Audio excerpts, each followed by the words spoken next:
Goeiedag geliefde, ons praat hierdie week oor die woord en wat dit sê oor dank.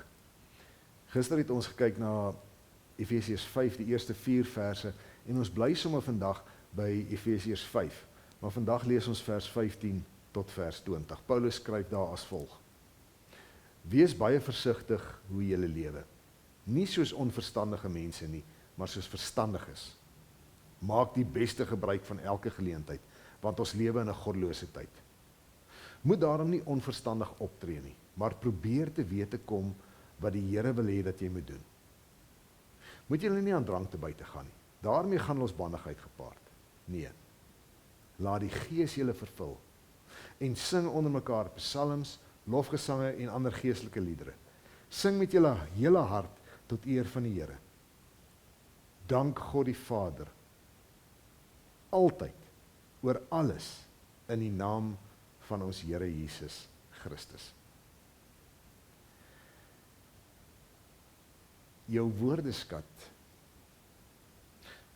verraai die diepste hoeke van jou siel. Dis hoekom die woord ook sê, dat wat die hart van vol is, die mond van oorloop. En dit is so. Alles wat hier diep binne broei, op die uiteinde, word dit by jou gehoor. Dit word gehoor wanneer jy doelbewus daaroor praat, daaroor kla, dit bekend maak.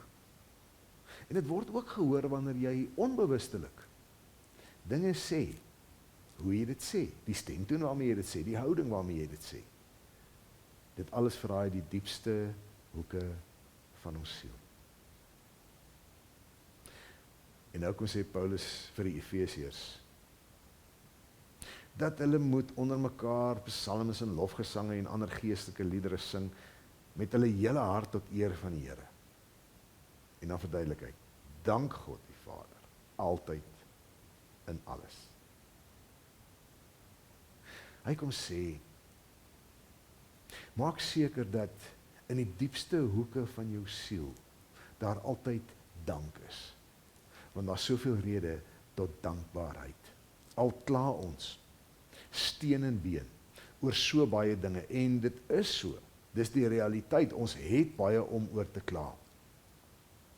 Maar as ons harte net die plek word waar ons klagtes in ronddra, gaan ons sê goed, altyd negatief wees, gaan dit afbreekend wees, gaan dit nie motiverend wees, nie vir jouself nie, en ook nie vir ander mense nie.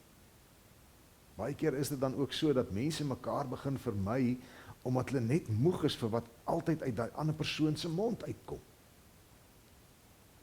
Ons is Christenmense, ons is vrygekoop, ons leef uit die liefde van God, ons leef soos Paulus hier sê, dat ons vervul kan word met die Heilige Gees, God self. Hoekom dan sal daar iets anders as dank uit ons monde uitkom? Ons is te geneig om stil te bly. Dus ons kultuur het ons dit geleer, ons opvoeding het ons dit geleer, om die minste te wees, om min te sê, om nie te veel te verraai wat aan ons aangaan deur nie te veel te praat nie. Maar geliefde, as die Gees van God dan self jou vervul, die diepste hoeke van jou siel kom vul met sy heiligheid, met sy teenwoordigheid, met sy krag, met sy leiding, met sy vergifnis en sy vryspraak. Hoe kan ons anders as om te begin praat, as om na die mikrofoon toe te kom en te begin uit ons uitvloei, waarvan ons hart vol is? Kies van vandag af, waarmee jy jou laat vervul. Gaan jy toelaat dat die wêreld jou vul met bitterheid, of gaan jy toelaat dat die Gees van God self jou so vul, dat daar lofliedere en psalms sing en eer aan die Here uit jou mond uitkom? Dank word nie net gedra soos 'n jas nie. Dank word ook luidkeels verkondig, gesê. Mag jou hart dan so vol dank wees, dat dit uit jou sal uitborrel. Praat gerus, baie hard. oor jou dankbaarheid. Shalom.